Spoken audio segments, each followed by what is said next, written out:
on a ce qu'on appelle, nous, dans la science du leadership, les dirigeants et les leaders. Les dirigeants ne sont pas des leaders parce qu'ils s'occupent du présent. Ils s'occupent de la jouissance. Ils s'occupent du court terme.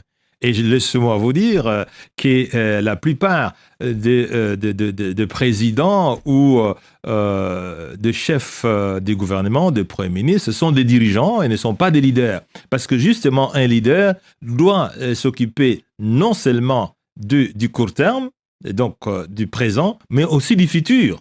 Voilà. Le leadership, c'est cette capacité d'influencer les autres. C'est cette capacité d'inspirer les autres.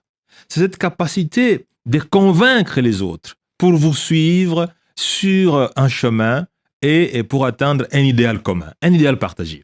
Et donc, du coup, le leadership vous impose une certaine exemplarité. Il vous impose un sacrifice pour que vous puissiez convaincre les autres à vous suivre, vous puissiez les inspirer. Et là, généralement, le leadership constitue cette capacité à pouvoir prendre des décisions qui, dans le court terme, peuvent paraître comme inappropriées, comme non pertinentes, mais en fait, qui ont une capacité de préparer l'avenir.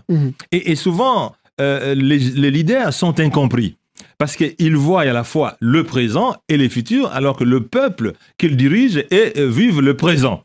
Et donc, le leader doit avoir cette capacité de pouvoir préparer l'avenir, et même lorsqu'il ne sera pas là, parce que l'une des lois de leadership, c'est la loi de l'héritage. Savoir préparer les moments que vivront les autres pendant que vous-même, vous ne serez plus là. Donc,